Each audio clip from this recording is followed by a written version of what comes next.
أعمالنا داود مرشد أشهد لا إله إلا الله وحده لا شريك له وأشهد أن محمدا عبده ونبيه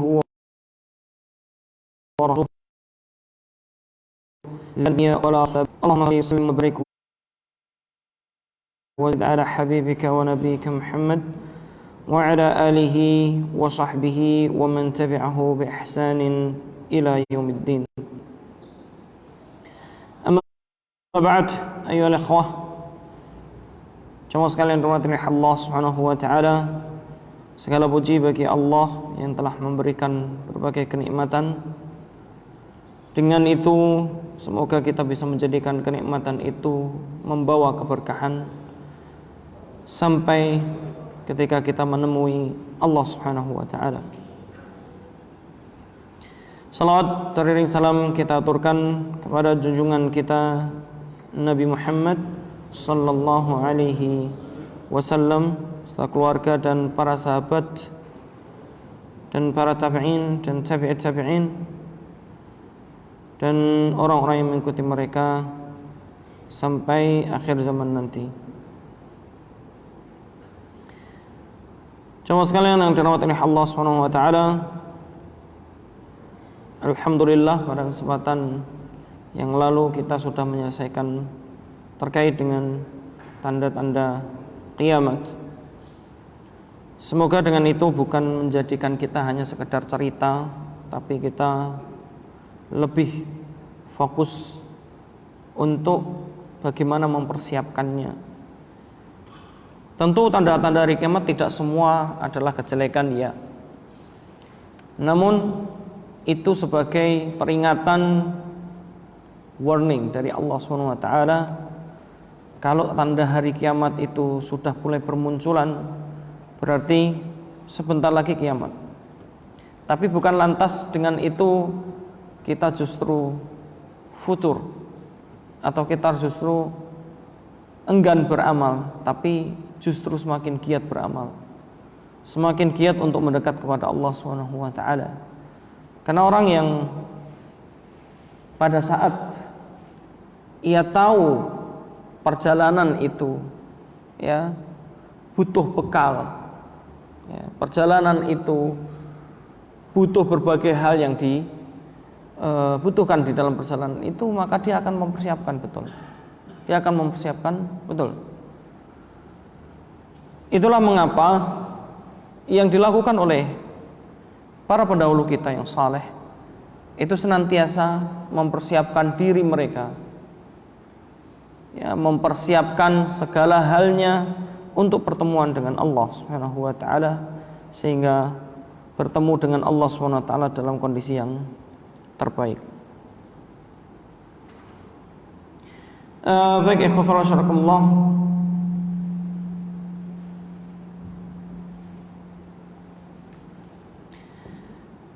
hari ini apa ini? Hari ini kita akan membahas pembahasan masih berkaitan dengan akidah. Kenapa? Karena ini adalah pembahasan yang pertama kali didakwahkan oleh para rasul. Para rasul senantiasa perhatian terhadap akidah itu sangat kuat. Karena ketika akidah itu lemah, maka yang lain akan menjadi lemah. Ketika kekuatan akidah ini semakin kuat, maka semakin orang itu akan semakin bertakwa, ya. Rasulullah SAW dan para sahabat, apa yang mendasari mereka itu kemudian beramal segitu besarnya? Apa yang mendasari mereka, ya, itu sampai kadang-kadang tidak tidak masuk akal. Apa yang mendasari mereka? Sholat Rasulullah SAW itu sampai panjang sekali.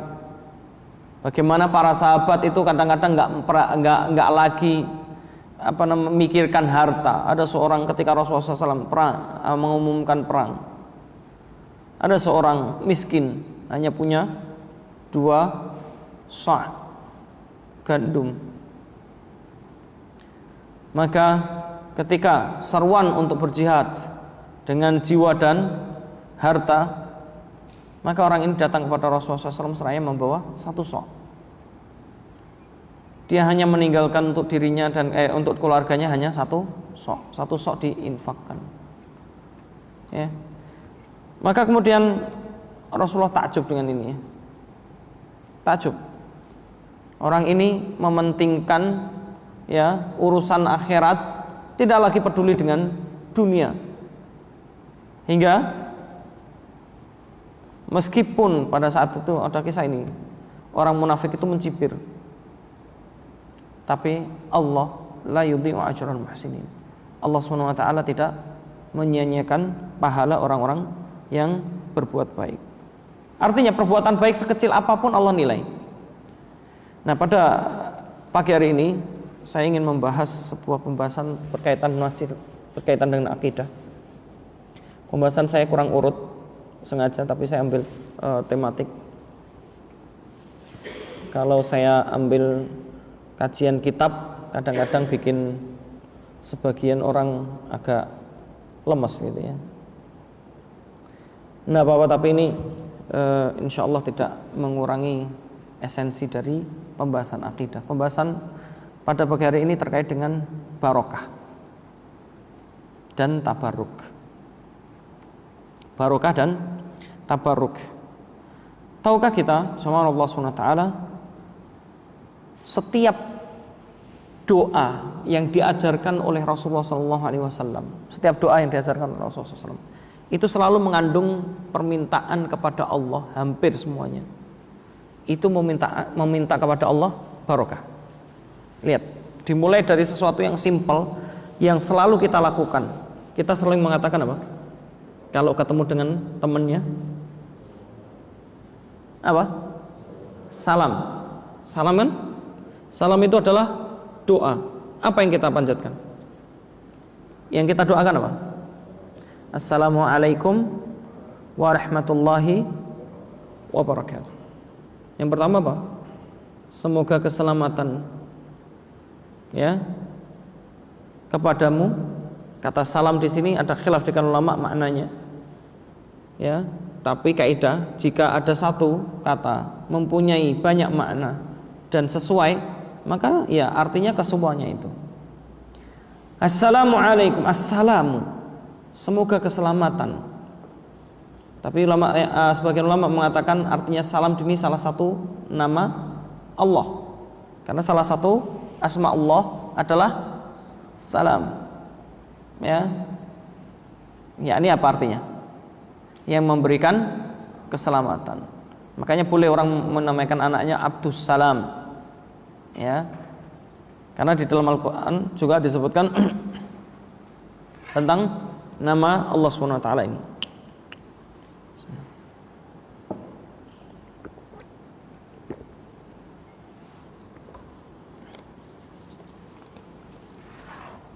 Semoga Allah ya dengan assalamualaikum, semoga Allah melimpahkan kesejahteraan kepadamu, keselamatan padamu.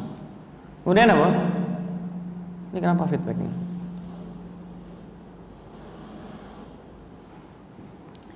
Selanjutnya juga disebutkan alaikum, kemudian apa? Warahmatullah, dan rahmat Allah. Ya kan? Kemudian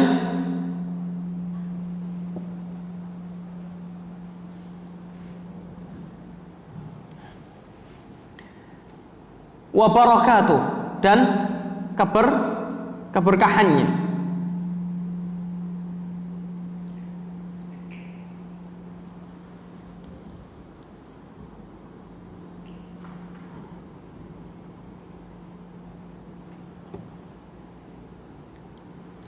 Semoga keselamatan bagimu. Ini saya nggak nyaman kayak ini. Dikecilkan aja. Semoga keselamatan bagimu dan rahmat Allah Subhanahu wa taala dan keberkahannya. Bahasa di sini adalah dengan bahasa jamaknya. Wa barakatuh, dan seluruh keberkahannya. Jadi salam itu dahsyat, Pak. Maka pantas ketika Rasulullah SAW ada orang salam, Assalamualaikum, nyalamin Rasulullah. Rasulullah SAW jawabnya, Waalaikumsalam warahmatullahi wabarakatuh. Lengkap. Dia dapat 100, ane 300 gitu bahasanya. Kemudian apa? Datang lagi orang salam yang kedua, Assalamualaikum warahmatullahi. Dijawab oleh Rasulullah SAW, Waalaikumsalam warahmatullahi wabarakatuh. Ya, maka ada 200, 300. Kemudian lagi ada orang datang, Assalamualaikum warahmatullahi wabarakatuh. Dijawab Rasulullah SAW, Waalaikumsalam warahmatullahi wabarakatuh, sambil tersenyum. Maka Rasulullah SAW mengatakan 300, impas nih, sama. Karena ayat Al-Quran mengatakan apa? Wa idza hayyitum bitahiyyatin, jika kalian itu ya diberikan penghormatan salam, fahayyu bi ahsana minha, maka hormati yang lebih baik lagi. Bi ahsana minha, jadi apa? Ucapkan salam yang lebih baik lagi, lebih baik dari itu. Aurudduha, atau apa? Jawab dengan yang sama. Jadi kalau ada orang ngomong Assalamualaikum, maka jawabnya Waalaikumsalam warahmatullahi wabarakatuh. Itu lebih baik. Minimal sama, Waalaikumsalam. Tapi kalau ada orang mengucapkan Assalamualaikum warahmatullahi wabarakatuh, kemudian antum jawabnya Waalaikumsalam, nah ini menyelisihi. Ya. Kalau ada yang mengucapkan lengkap, jawabnya harus lengkap. Ya. Nah, di sini mengandung ada makna di situ barokah. Satu contoh ya. Yang kedua, lihat di dalam doa-doa yang diajarkan oleh Rasulullah SAW. Contoh lagi, doa kepada kedua mempelai yang barusan menikah. Al-aris wal-arusu, pengantin baru. Kalau nikahan, ya kita doakannya gimana? Jangan selamat ya apaan ini? Enggak diajarkan. Iya enggak? Aneh banget kalau ada orang yang sudah tahu masih mengucapkan selamat ya, kayak enggak ada yang diajarkan Rasulullah SAW saja. Apa kata Rasulullah mengajarkan?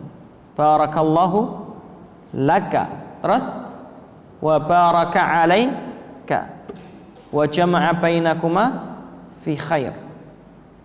Barakah, lihat, meminta apa? Keberkahan. Semoga Allah memberikan keberkahan bagimu, pertama bagimu, laka. Yang kedua, wa baraka alaika, dan memberikan keberkahan atasmu. Apa perbedaannya? Kita ini kadang-kadang berdoa tapi nggak tahu artinya, atau nggak tahu maksudnya. Yang penting doa, tapi nggak apa-apa lah, mending lah kalau mengucapkan daripada selamat ya gitu ya. Barakallahu laka, perbedaannya barakallahu laka dan baraka alaika artinya adalah apa? Semoga keberkahan bagimu. Ini para ulama menjelaskan adalah hal-hal yang menyenangkan. Semoga hal-hal yang menyenangkan itu menjadi keberkahan bagimu. Gitu kan? Wa baraka alaika, sebaliknya. Semoga apa yang tidak menyenangkan bagimu, yang tidak enak, musibah dan lain sebagainya, itu menjadi keberkahan atasmu. Ya. Jadi seumpama. Ibaratnya doa yang hebat nih. Doa yang dahsyat sekali ini. Namanya suami istri itu tidak selamanya itu berjalan mulus-mulus saja gitu. Pasti ada cekcok, ada ketidaksamaan dan lain sebagainya. Andai suatu saat istrinya itu perlakuannya atau apapun kurang enak bagi suaminya, semoga itu menjadi keberkahan. Ini saya contohkan beberapa doa dulu. Nanti kan saya bahas bagaimana keberkahan atau terus kemudian bagaimana tabarruk, terus jenis-jenis tabarruk dan lain sebagainya. Tabarruk itu meminta keberkahan. Ya. Maka kemudian di selanjutnya wa jama'a bainakuma fi khair, dan semoga Allah mengumpulkan kalian berdua dalam kebaikan. Bahasanya khair itu bahasa nakirah. Nakirah itu menunjukkan umum. Artinya semua itu akan menjadi kebaikan. Karena khair itu bisa maknanya adalah khairun fid dunya wa khairun fil akhirah. Satu, kebaikan di dunia maupun kebaikan di akhirat. Atau yang kedua, khair artinya adalah kebaikan urusan dunia dan kebaikan urusan akhirat. Baik. Selanjutnya, coba contoh lain ketika seorang berdoa, Rasulullah SAW mengajarkan doa kepada kita, meminta keberkahan kepada Allah Subhanahu wa taala. Apa? Ada yang tahu? Banyak sekali. Hampir ya. Doa-doa yang dipanjatkan oleh Rasulullah SAW itu meminta keberkahan. Doa yang ada di dalam Al-Quran yang kita semuanya hampir selalu membacanya. Rabbana atina fid dunya hasanah wa fil akhirati hasanah wa qina adzabannar. Lihat nanti dalam tafsirnya. Kata ayat ini sebenarnya ini bagian dari ayat. Doa ini mengandung makna meminta keberkahan, karena meminta apa di sini? Hasanah. Ini perlu difahami, ada sebagian yang salah dalam memahami ayat ini atau doa ini dengan mengatakan ini akhirat dan dunia itu harus sama. Ya, ini fid dunya hasanah wa fil akhirati hasanah. Oh, berarti nggak paham ini. Ayat ini sebenarnya ada ayat sebelumnya yang menjelaskan itu. Di antara manusia itu meminta itu hanya di dunia, tidak mengatakan hasanah. Lihat. Wa minan nasi may yaqulu rabbana atina fid dunya wa ma lahu fil akhirati min khalaq. Perhatikan ayatnya. Di antara manusia ada yang meminta kepada Allah Subhanahu wa taala, ya Allah berikan kami di dunia. Tidak ada kata hasanah ya. Makanya saya bilang nanti saya jelaskan tentang keberkahan. Ya Allah berikan kami di dunia, wa ma lahu fil akhirati min khalaq, dan tidaklah ada bagian baginya di akhirat sedikit pun. Jadi ada orang yang doain itu dunia semua. Ya Allah, saya minta mobil. Ya Allah, berikan aku rumah. Ya Allah, urusan dunia semua. Ada yang diminta tuh dunia. Urusannya dunia. Padahal Pak, tidak ada satupun, saya ulangi, tidak ada satupun doa Rasulullah SAW dan doa yang diajarkan di dalam Al-Quran maupun hadis Rasulullah SAW itu meminta dunia, nggak ada. Tunjukkan kepada saya. Oh ini tadi fit dunia hasanah. Nah ini mau saya jelaskan dulu. Ya. Ayat sebelumnya disebutkan bahwasanya ada orang di antara manusia itu mintanya dunia. Ya Allah saya nggak punya motor, minta motor ya Allah. Dunia. Ya Allah berikan aku pekerjaan, aku nggak kerja ini udah lama. Ya. Dan lain sebagainya. Dunia. Padahal Rasul tidak pernah meminta dunia. Para sahabat itu tidak ada yang minta dunia, tidak ada. Ya, bahkan para sahabat itu ketika berinfak, ya, kemudian mempunyai harta banyak, itu selalu ada dalam benak beliau itu apa? Khawatir jika kenikmatan yang begitu banyak di dunia yang mereka dapatkan dan mereka miliki itu mengurangi kenikmatannya di akhirat. Itulah yang menjadi motivasi mereka itu mengeluarkan hartanya di jalan Allah Subhanahu wa taala. Ya. Ini jemaah yang Allah Subhanahu wa taala. Maka disebutkan fid dunya hasanah wa fil akhirati hasanah, artinya adalah hasanatun fid dunya, kebaikan di dunia, yakni al barakah fi kulli syai'. keberkahan di segala sesuatu. Ya. Apa itu makna keberkahan?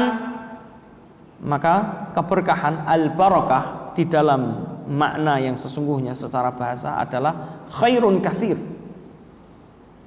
Sebuah kebaikan yang sangat banyak. Ada juga mengatakan khairun ya mustamir, kebaikan yang terus menerus. Maka definisi dari al-barakah, keberkahan adalah apa? Sesuatu yang bisa menjadikan kebaikan terus menerus. Itu barokah. Sehingga kalau kita berkata semoga hartamu berkah, itu bukan berarti banyak, Pak. Karena banyak belum tentu berkah. Tapi berkah bisa jadi banyak atau sedikit, itu pasti. Banyak belum tentu berkah. Ya. Sehingga para ulama menjelaskan keberkahan di dalam harta, jika harta itu menjadi ketaatan kepada Allah Subhanahu wa taala. Itu barokah. Maka fid dunya hasanah artinya adalah orang mendapatkan kebaikan di dunia dari apa yang dia miliki. Semua yang ada di dunianya itu menjadi barokah, menjadi wasilah menuju ketaatan kepada Allah. Maka kalau ada orang minta Rabbana atina fid dunya hasanah, artinya bukan minta dunia, tapi orang ini minta supaya segala sesuatu yang ia punya, segala sesuatu yang ia lakukan itu menjadi kebaikan. Untuk apa? Untuk akhiratnya. Ya. Yakni menjadi apa? Menjadi berkah. Yakni menjadi apa? Menjadi ketaatan. Yakni menjadi apa? Menjadi sumber-sumber ladang habis digunakan untuk berbagai hal yang menjadi syarat. Maknanya berkah.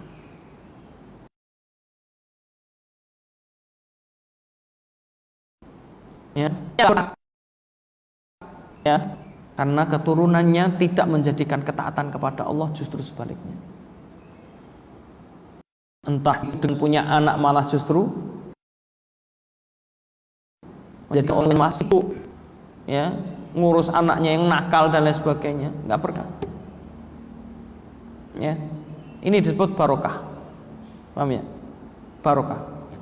Maka salah satu bentuk keberkahan, nanti akan kita bahas secara detail, secara zatnya itu adalah air zam-zam. Tahu air zam-zam ya? Inilah kenapa para ulama dulu ketika mereka umroh, ketika mereka haji, datang ke Baitullah, itu ketika minum air itu pasti mereka meminta keberkahan dari Allah SWT dari minum air. Karena airnya berkah. Kan disebutkan orang minum air zam-zam, ya, kemudian meminta kepada Allah apapun selama tidak meminta kemaksiatan, ya Allah kabulkan. Jadi nanti Pak, kalau bapak-bapak umroh bawa air zam-zam, ya, itu atau pas minum air zam-zam di sana, itu minta. Imam Syafi'i termasuk orang yang, ya Allah, meminta ilmu, mendapatkan ilmu. Ya, banyak ulama yang selalu mereka berdoa dengan ini. Ya, Imam Bukhari dan yang lainnya banyak sekali. Ini khawful asyarakullah. Ya, jadi kalau minum air zam-zam minta kepada Allah, sumpama ya. Jangan minta dunia, minta akhirat. Habis minum air zam-zam minta, ya Allah, dengan air zam-zam ini, atau sebelum minum ya, sebelum minum ya berdoa, ya Allah, dengan air zam-zam ini jadikan aku dan keluargaku seumpama adalah orang-orang yang senantiasa taat kepadamu dan semuanya engkau berkahi, seumpama begitu. Ya, minta kesembuhan dari sakit, itu kan minta dunia? Enggak. Ini bagian dari minta kepada Allah SWT supaya sakitnya menjadi berkah. Makanya bisa di sakit itu berkah. Makanya kan tadi saya sudah bilang di awal, barakallahu laka wa baraka alaika. Ya, keberkahan atasmu itu apapun yang tidak menyenangkan menjadi berkah. Kalau ada orang ya dapat musibah, musibahnya mengerikan seumpama. Tiba-tiba rumahnya kebakaran, habis seluruh hartanya. Bisa jadi berkah. Kok berkah dari mana? Dengan itu ternyata Allah jadikan orang ini semakin bertaubat, menjadikan dia semakin dekat kepada Allah SWT, menjadikan dia semakin taat kepada Allah SWT. Sehingga apa? Allah berikan keberkahan dengan itu. Dia jadi bersabar dengan itu, sabarnya menjadikan apa? Tinggi derajatnya. Ini Pak, itu adalah barokah. Nah, kemudian Rasulullah Shallallahu Alaihi Wasallam itu ketika ada anak ya yang lahir, itu Rasulullah SAW meminta keberkahan untuk anak ini. Ini pasti. Kemudian ya, makanya kata fid dunya hasanah artinya adalah di dunia keberkahan semuanya bernilai berkah, di dunia semua bernilai pahala. Ya, contoh Pak, seorang kerja, dia berangkat kerja, memungkinkan nggak jadi pahala? Sangat mungkin. Makanya lihat para sahabat dulu ketika mereka bekerja, apa dikira para sahabat tuh nggak bekerja, nggak jualan, nggak bisnis? Enggak Pak, nggak mungkin. Abdurrahman bin Auf itu bekerja, bahkan ke luar negeri kalau ibaratnya, ya, berangkat ke Syam, berangkat ke Yaman, berangkat ke mana-mana, itu jualan, bisnis. Abdurrahman, makanya suatu ketika Abdurrahman bin Auf datang dari Syam ya, dengan membawa begitu banyak hasil dagangan dan barang-barang yang masya Allah ya, hasil dari beliau berada di Syam. Itu lihat, itu sampai ratusan unta, kuda dan lain sebagainya. Ya, orang-orang tuh melihat, dari dulu itu zaman jahiliyah pun beliau memang ahli dalam berdagang itu Abdurrahman bin Auf. Karena Abdurrahman bin Auf ini teman ya dengan Abu Bakar dan Utsman, temenan waktu jahiliyah itu. Ya biasalah, temenan di kalangan orang-orang kaya kan itu ya. Dan Abdurrahman bin Auf terkenal sekali kalau dagang nggak pernah rugi. Coba, dari sejak zaman jahiliyah terkenal kalau dagang nggak pernah rugi. Ada yang gitu, susah ya. Jadi masya Allah, itu karena kehebatan. Lu bayangkan, datang ke Madinah nggak punya apa-apa, karena Rasulullah melarang hijrah ke Madinah dari Mekah. Padahal di Mekah dia udah kaya raya Pak, kaya raya. Kemudian Rasulullah memerintahkan hijrah ke Madinah, jangan membawa harta kecuali hanya perbekalan. Datang ke Madinah miskin, nggak punya apa-apa, nggak ada apa-apa. Dipersaudarakan, semua sahabat dipersaudarakan, termasuk Abu Bakar. Abdurrahman bin Auf orang kaya di Madinah. Nah gini, saya kasih sebagian harta saya, setengahnya untuk kamu, setengahnya untuk saya. Saya punya istri 5, saat itu belum ada larangan ya. Istrinya 5, mana yang kamu sukai ya, nanti aku ceraikan.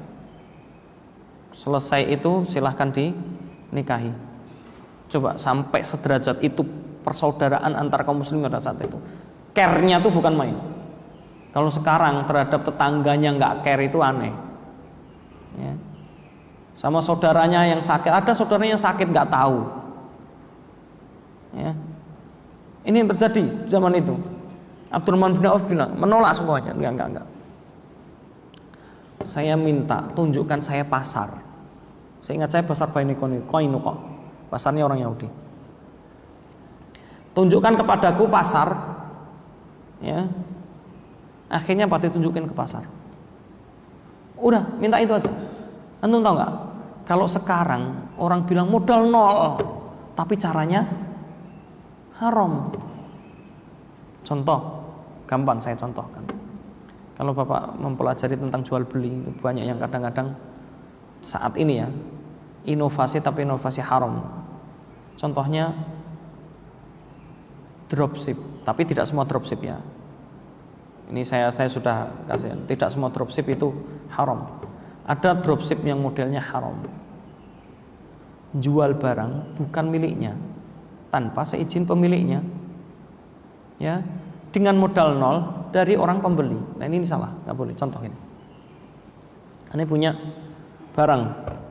Ada si A, ya. Kemudian jual barang saya, ngiklanin lah seumpamanya, diiklanin gitu ya. Oh, apa namanya Aqua, harganya 1.500, padahal harganya 1.500. Orang tertarik. Di tempat dia harganya 2.000. Oh, tertarik ini. Beli. Dia transfer uang ke dia. Ini si A ini kan modalnya nol, ya nggak modal apa-apa. Kemudian transfer ke dia. Baru dari uang itu dia beli ke saya, ya kan? Dia untung berapa? 500 tanpa modal. Ini salah, haram ini. Ya, dropship yang model begini haram. Kenapa? Satu, Rasulullah SAW melarang yabi malaysa indah, menjual barang yang bukan miliknya. Itu nggak boleh, kecuali kalau saya atas izin pemiliknya. Nah ini malah bahas jual beli. Pokoknya begitu ya. Ini panjang nanti. Intinya begini. Ya, seperti ini. Jual barang bukan miliknya, nggak boleh. Ya, seandainya terjadi kerusakan atau hal-hal yang komplain, nggak tahu saya beli dari sana, nggak bisa. Ya. Yang kedua, dia membeli pakai uangnya siapa? Orang pembeli, bukan uang dia. Beda soal, makanya saya bilang kalau dropshipnya seumpama dia atas izin penjual atau dia mengambil keuntungan dari pembeli dengan sepengetahuan pembeli, maka boleh. Contoh begini, dia minta izin ke saya, si A minta izin, saya jualkan, ya saya jual barang ente, yang penting ente pokoknya laku aja nanti, saya jual, meskipun saya jualan tapi dia jualan, saya jualkan, ya nanti saya mau untung terserah saya. Oh boleh, silahkan. Nah ini boleh. Berarti dia bimanzilati, dia sebagai wakil dari pihak pertama. Paham ya? Boleh. Yang kedua, atau dia mengambil keuntungan dari si pembeli atas seizin pembeli atau saat pengetahuan pembeli. Contoh, seperti istilahnya apa ya?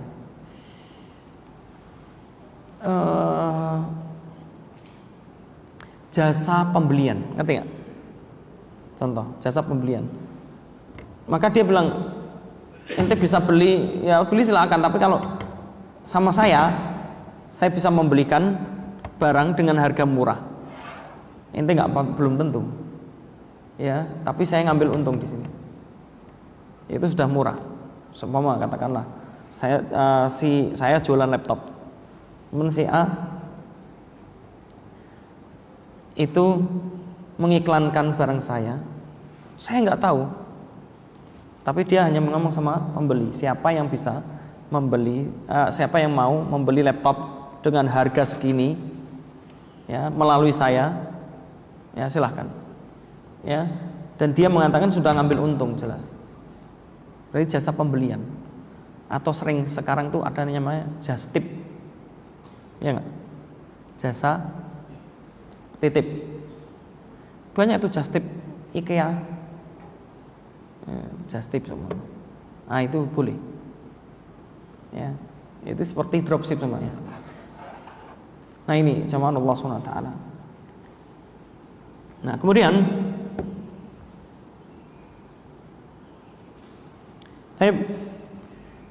maka ketika keberkahan muncul pada para sahabat karena motivasinya adalah apa yang mereka lakukan itu adalah supaya mendapatkan keberkahan dari Allah.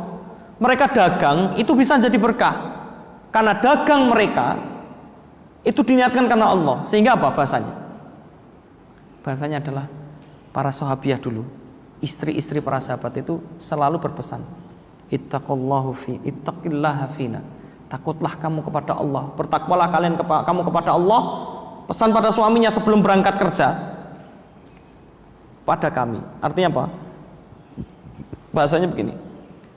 Inna nasbiru 'alal ju' wa la nasbiru 'alan nar. Kami bisa sabar terhadap kelaparan, tapi kami tidak bisa bersabar terhadap api neraka. Ya, Masya Allah. Ini istri yang solehah ini. Bukan nuntut-nuntut doang gitu ya. Ini kurang, ini apa? Enggak. Fatimah, anak Rasulullah SAW, ya, radhiyallahu anha, itu pada saat melihat suaminya Ali bin Abi Thalib itu miskin, fakir. Ali itu fakir. Meskipun fakir, Ali itu punya wakaf sampai kalau dihitung sekarang hitungannya M, nggak langsung ya. Wakaf dikit-dikit, kalau di total itu jadi M. Kalau hitungan sekarang itu kurang lebih.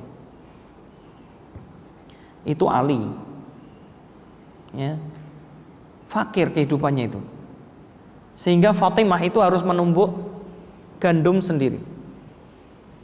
Jadi sebelum masak, jadi kalau perempuan itu sebelum masak, kalau yang kaya kan tinggal yang numbuk budaknya, pembantunya, ya enggak? Orang kaya, tinggal masak untuk suaminya, begitu. Ya.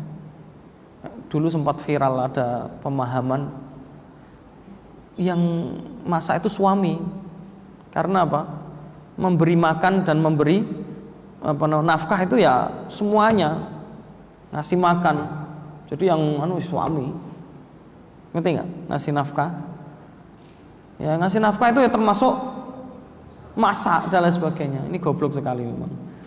Ya, nah kita ambil contoh dari para sahabat dan sahabiah. Fatimah itu numbuk sampai tangannya itu lecet-lecet. Bukan hanya lecet-lecet, bagian yang pernah lecet itu jadi menebal. Jadi tangannya seperti tangan laki-laki. Mohon maaf nih. Ini Fatimah ya, perhatikan. Karena bertahun-tahun, akhirnya apa? Ya lama-lama juga namanya perempuan, ya enggak, adalah saatnya protes. Datang ke bapaknya, Rasulullah SAW. Ya Rasulullah, wahai Rasulullah, minta tolong sampaikan kepada Ali suamiku supaya mencari pembantu, setidaknya untuk menumbuk, maksudnya khusus menumbuk gandum. Rasulullah SAW cuma bilang apa? Rasulullah tahu Ali itu orang nggak mampu, orang fakir, buru-buru nyari pembantu, gajinya gimana gitu ya. Maka Rasulullah cuma bilang, Fatimah, ajruki ala qadri masyaqqatik. Pahalamu sesuai dengan beratnya apa yang kau lakukan. Pulang lagi itu Fatimah. Enggak lagi protes sejak itu. Enggak lagi minta-minta lagi, udah. Karena apa? Sudah, motivasinya akhirat. Seberat apapun itu berkah. Subhanallah, ini Fatimah. Ya, taib. Ini jamaah Allah SWT berkaitan contoh-contoh tentang doa-doa itu mendatangkan keberkahan intinya. Semua doa itu isinya adalah minta keberkahan, hampir semua. Iya. Karena permintaan keberkahan itu apa? Minta kebaikan. Ya, minta kebaikan. Itu keberkahan. Karena kata barokah itu adalah khairun katsir atau khairun mustamir. Baik.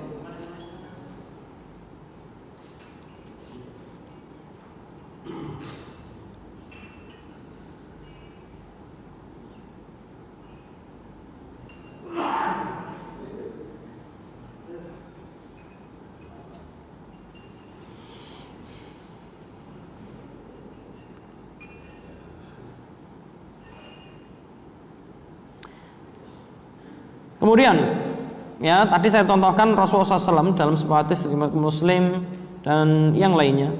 Rasulullah itu kalau ada bayi lahir, kan biasanya para sahabat itu kalau punya bayi langsung dibawa ke Rasulullah SAW.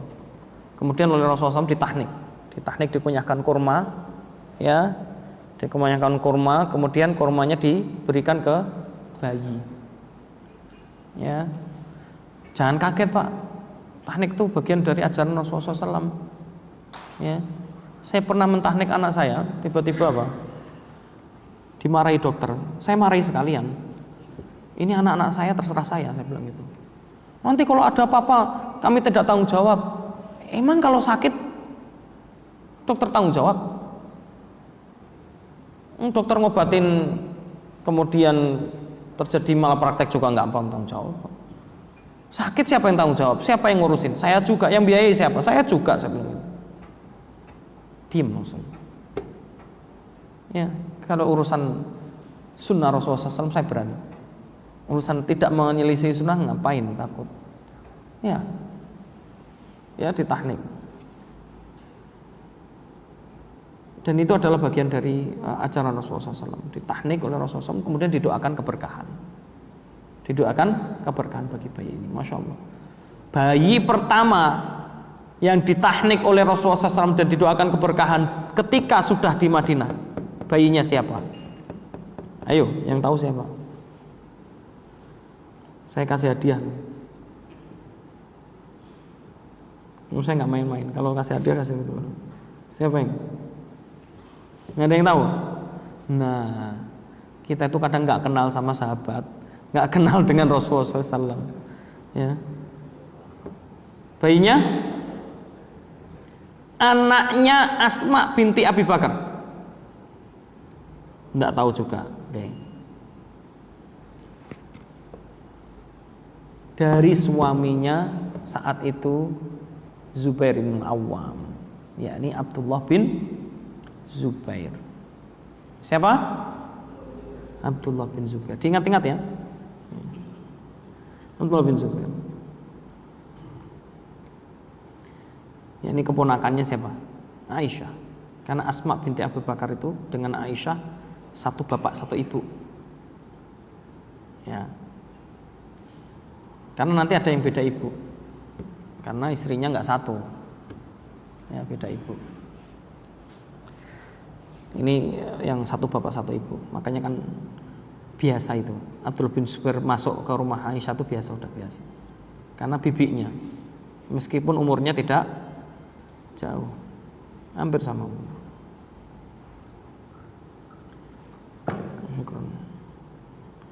Kemudian yang kita akan bahas selanjutnya adalah sudah 5:30. Ya, oke. Keberkahan, ya, al-barakah khairun katsir, tadi sudah saya jelaskan. Maka ada yang disebut dengan tabarruk atau meminta keberkahan. Tidak semua meminta keberkahan itu dibolehkan. Maka kenapa kok begitu? Ajaran Rasulullah SAW bagaimana meminta keberkahan? Nggak bisa sembarangan. Tiba-tiba antum meminta keberkahan dari air sungai comberan gitu seumpama. Nggak bisa. Dengan apa? Nah, ini perlu dijelaskan. Meminta keberkahan atau tabarruk ada dua macam. Pertama adalah tabarruk mamnu', tabarruk yang tidak dibolehkan, yang dilarang. Yang kedua tabarruk masyru', tabarruk yang ada syariatnya. Ya, paham ya? Mohon maaf nih, contoh. Tiba-tiba meminta keberkahan dari seorang dari air ludahnya. Ya Syekh, ludahlah ke tanganku biar saya jadikan cuci muka gitu. Nggak boleh. Ini contoh, saya contohkan paling ekstrim, gampang lah. Apalagi kotoran, ya, karena di beberapa tempat minta keberkahan dari kotoran. Mending kotoran manusia, ini kotoran hewan lagi gitu. Kotoran manusia lebih ngerian ya. Iya, ini terjadi. Ya, hewan dianggap kiai. Saya tidak perlu sebut namanya. Hewan dijadikan kiai. Coba antum mau, Pak, hewan jadi kiainya antum? Mana aneh kan, Pak? Ini saking sudah akalnya sudah kebalik-balik. Ya. Bukan lagi manusia yang bodoh. Kalau dalam hadis itu masya Allah, manusia yang bodoh dianggap kiai, dianggap ulama, akhirnya berfatwa sesat dan menyesatkan. Itu tanda-tanda dari kiamat. Tapi permasalahannya ini bukan lagi manusia, hewan. Ini nggak dibolehkan. Maka yang perlu saya sampaikan pertama kali adalah hanya satu-satunya yang mendatangkan keberkahan secara zatnya pada manusia adalah Rasulullah SAW. Oke ya, saya ulangi. Satu-satunya manusia yang zatnya, zat tahu ya, fisiknya, ya, itu semuanya mendatangkan keberkahan hanya Rasulullah SAW. Hanya Rasulullah Sallallahu Alaihi Wasallam. Nanti saya ceritakan beberapa hadis-hadis tentang ini. Karena waktunya belum, nggak cukup ya.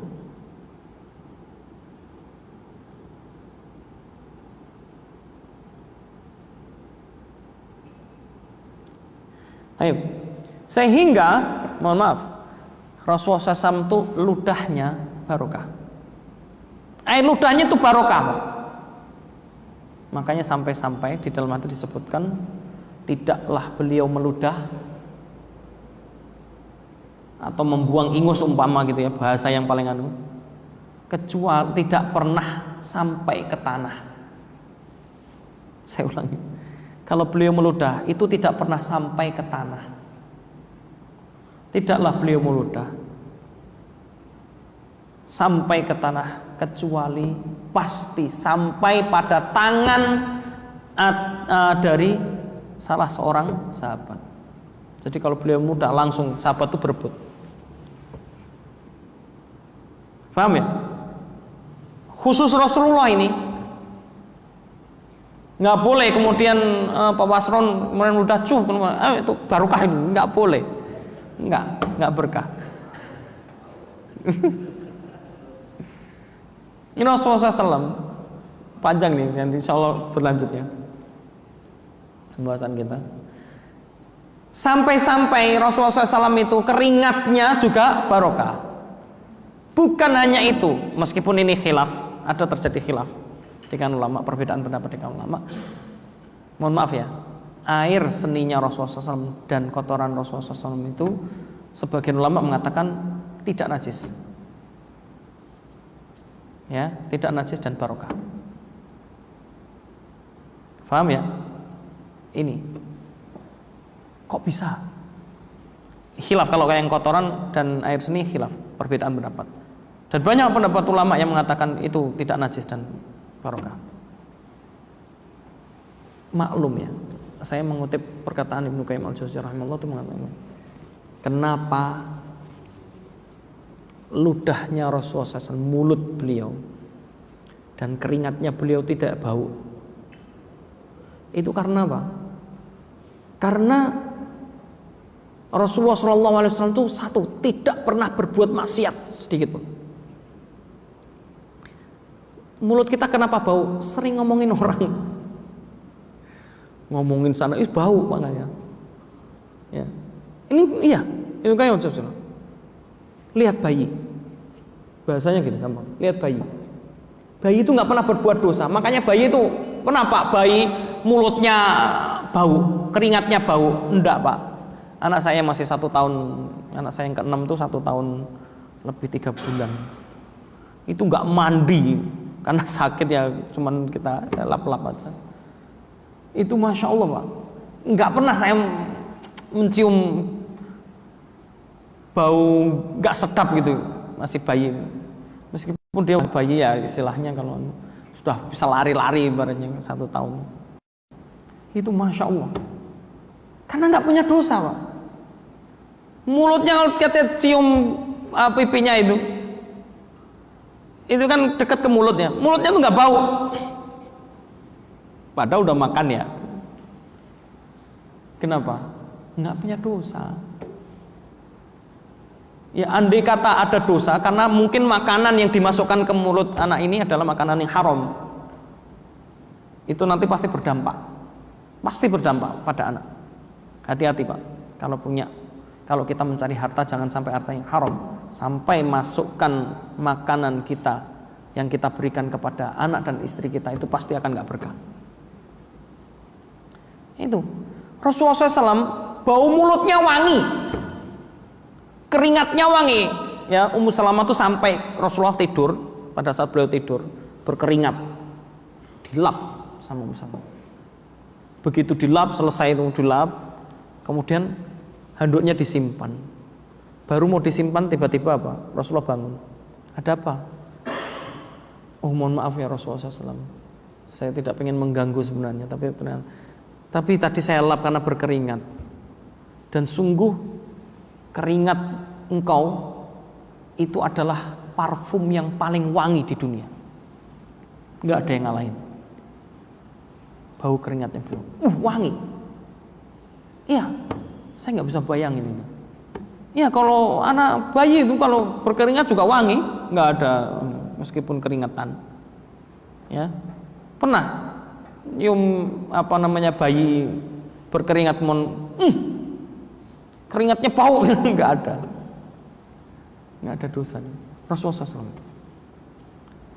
Ya, bau mulutnya wangi. Ini satu, pertama nggak ada dosa. Yang kedua, pola hidupnya Rasulullah SAW itu pola hidup yang sangat bersih, higienis, dan pola hidupnya Rasulullah SAW pola hidup yang sangat sehat. Ini Rasulullah SAW. Sehingga apa? Rasulullah SAW contoh siwak, tahu ya, pakai kayu siwak. Itu berapa kali dalam sehari Rasulullah SAW? Sehari semalam. Susah ngitungnya, saking banyaknya. Ini contoh yang disebutkan dalam hadis. Rasulullah siwak setiap sebelum membaca Al-Quran. Hitung, kalau Rasulullah membaca Al-Qurannya sehari semalam itu 5 kali, berarti sudah 5 kali. Seumpama nih contoh. Kan beda-beda ya setiap hari Rasulullah SAW siwak. Baca Al-Quran. Kemudian sebelum sholat, setiap sebelum sholat, baik sunnah maupun wajib. Kalau Rasulullah SAW sholat wajibnya 5 kali, sholat sunnahnya juga tambah 5 kali, seumpama tambah tahajud sekali, sudah 11 kali. Seandainya ini hitung aja, sebelum dan sesudah makan. Kalau makannya Rasulullah SAW jarang ya, katakanlah Rasulullah makan 2 kali sehari, berarti tambah 13 kali siwaknya. Sebelum dan 13 kali tambah 2 lagi berapa? 15 kali. Itu Rasulullah SAW siwak. Gimana nggak bersih coba? Gimana nggak bersih? Mungkin kita ya gosok gigi itu sehari semalam berapa kali, hitung sendiri-sendiri. Nah itu ya, coba bayangin. Itu dari segi yang lainnya. Ya ini Rasulullah SAW. Ya pantas. Rasulullah nggak pernah berbuat dosa, nggak pernah. Rasulullah SAW hidupnya sangat sehat, bersih. Ya pantas. Ya, ini Rasulullah SAW. Insyaallah akan kita lanjutkan pada pertemuan yang datang terkait dengan tabarruk ini. Ini saya contohkan. Makanya semua zatnya Rasulullah SAW itu barokah. Makanya kalau Rasulullah SAW wudu, bahkan percikan air wudu itu tidak pernah sampai ke tanah. Ngerti nggak? Wudu kan mesti ada yang mengalir ya, nggak sampai ke tanah. Para sahabat tuh berebut. Ini Rasulullah SAW. Ya. Baik itu siapapun, istrinya, pembantunya. Antum tahu Anas bin Malik itu menjadi pembantu Rasulullah sejak kecil. Ikut Rasulullah SAW itu sejak kecil. Kurang lebih berapa tahun itu. Ya. Itu Anas bin Malik. Ya, jadi tahu betul. Seneng. Ya, menjadi pembantu Rasulullah SAW setiap hari bersama Rasulullah SAW. Ya, dan lain sebagainya. Ini Rasulullah SAW. Makanya Rasulullah SAW cuman kok jangankan meludah itu langsung orang berebut. Iya barokah. Makanya teknik Rasulullah SAW, yang punya anak itu langsung segera dibawa kepada Rasulullah SAW, supaya ditahnik Rasulullah SAW, dapat keberkahan. Ini saja ya sementara yang dapat kita pelajari pada pagi hari ini. Insyaallah akan kita lanjutkan yang akan datang kalau Allah mengizinkan. Mungkin ada pertanyaan? Silakan.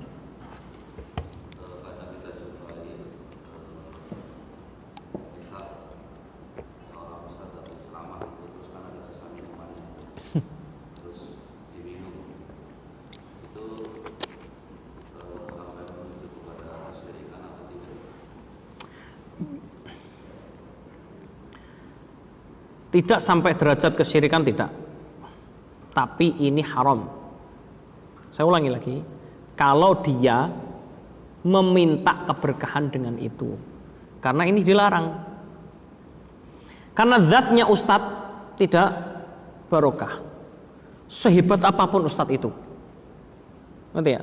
Sehebat apapun ulama itu, tidak barokah secara zatnya. Ngerti zatnya? Ya, secara fisik beliau enggak. Ya. Sekelas Imam Syafi'i sekalipun, apakah fisik beliau itu berkah? Tidak. Tidak. Ngerti ya? Paham ya? Maka biar berkah nanti. Ya. Seumpama begitu ya. Enggak mendatangkan keberkahan.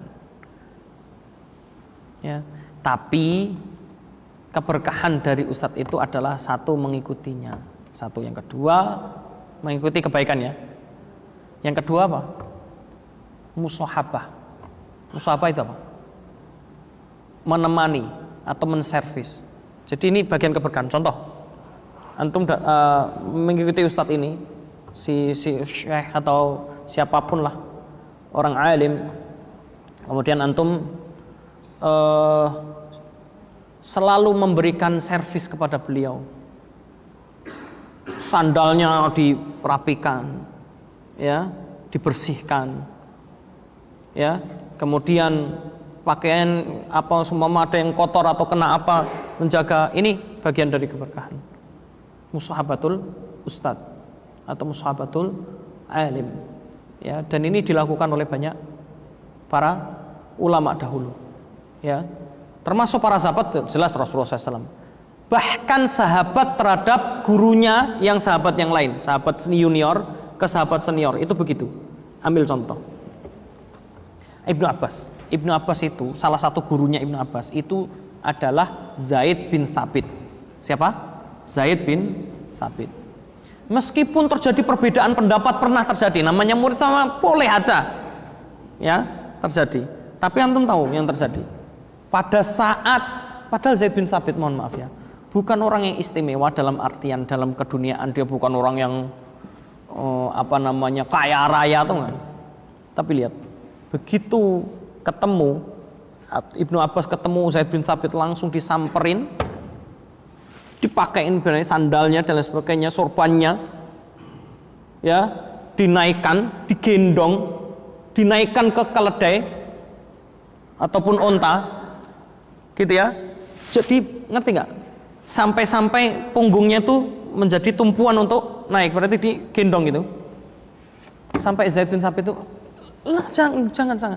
Saya durhaka kalau sampai menjadi itu. Zaid mengatakan, bahasa saya dengan bahasa saya artikan durhaka, artinya begini. Saya lupa bahasa ininya, redaksinya. Sampai Zaid itu bilang, saya ini durhaka sampai berani sama Ahlul Bait. Ibnu Abbas Ahlul Bait. Ngerti Ahlul Bait, Pak?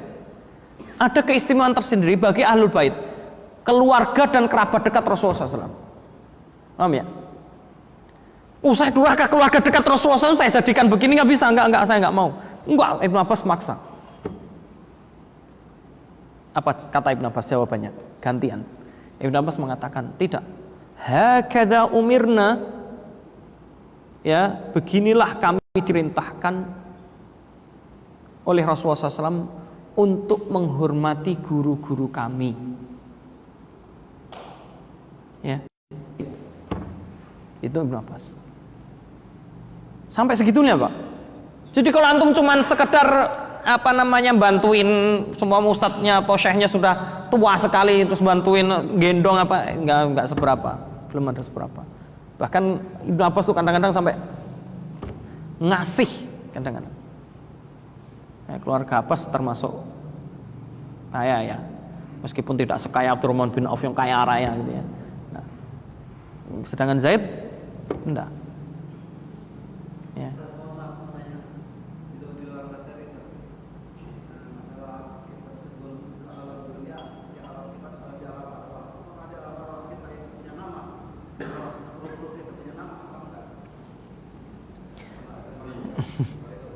Assalamualaikum. Oke. Apakah roh-roh kita punya nama ketika pertama kali kita di alam roh ya, sebelum dimasukkan ke jasad manusia? Wallahu a'lam bishawab. Saya tidak tahu dalil tentang apakah punya nama atau tidak. Ya. Karena penyebutan itu, pemberian nama, Allah memberi nama, sebagaimana dalam hadis disebutkan, Allah akan memanggil nama orang sesuai dengan apa yang diberikan oleh bapaknya. Itu dalam hadis. Jadi Allah akan memanggilnya sesuai dengan nama yang diberikan bapaknya. Gitu. Dalam hadis, ketika seorang di surga dan lain sebagainya itu nanti akan dipanggil sesuai dengan nama yang diberikan oleh bapaknya. Makanya berikan nama kepada anak itu nama yang baik.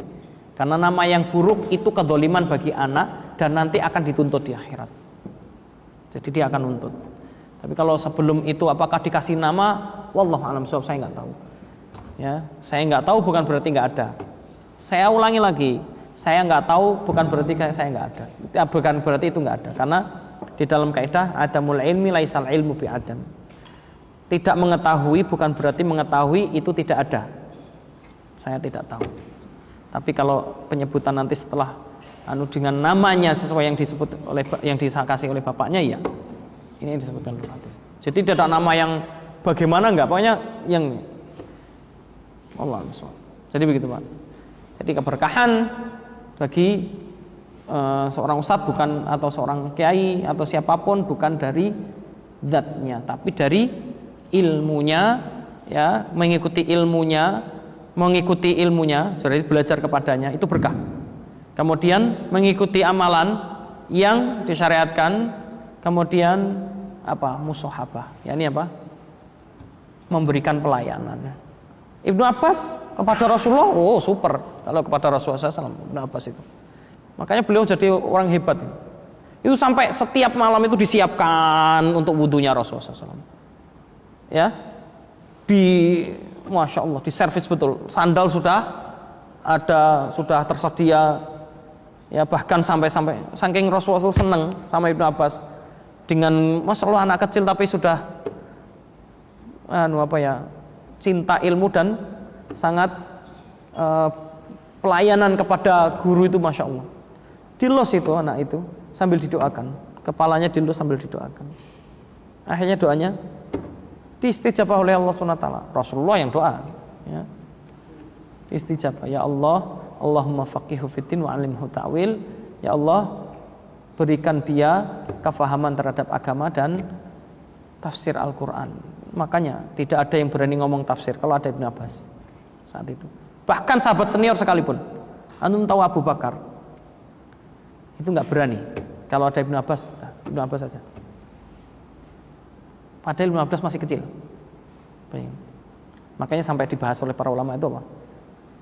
Sigor sahabat, junior sahabat, tapi mereka adalah ulama, itu tetap muktabar untuk dianggap. Karena apalagi Ibnu Abbas. Ibnu Abbas masih kecil. Makanya zaman kekhilafan Umar bin Khattab, ini pernah saya sampaikan, Pak. Kalau mau menyelesaikan masalah itu, Umar bin Khattab selalu manggil siapa? Ahli Badar dan sisa 10 dari yang dijamin surga. 10 dijamin surga itu kan tinggal beberapa aja, ya. Abu Bakar sudah nggak ada kan. Sisa-sisanya dikumpulkan, tambah ahli Badar, orang yang pernah ikut perang Badar. Karena orang yang pernah ikut perang Badar itu diampuni dosa-dosanya sebelum dan sesudahnya. Jadi dia berbuat dosa apapun diampuni oleh Allah SWT. Setelah perang Badar dia berbuat dosa, diampuni. Tapi nggak pernah ada, kecuali ada 1-2, itu pun bukan karena dosa untuk dirinya, tapi salah satunya Hatib bin Abi Balta'ah yang mau membocorkan rahasia Fathu Mekah, ya. Tapi dia padahal adalah orang yang ahli Badar. Umar udah, saya bunuh Rasulullah, jangan, dia ahli Badar, diampuni dosanya, udah nggak usah, kesalahannya diampuni. Nah itu, begitu dikumpulkan ada 1 orang anak kecil yang ikut, coba istilahnya gini Pak, majelis syuro,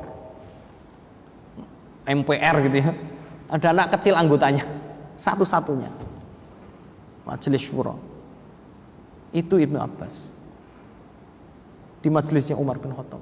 Makanya orang-orang senior, maklumlah manusiawi, dulu pun ada sama perasaan yang sama mungkin dengan orang-orang sekarang jauh ya.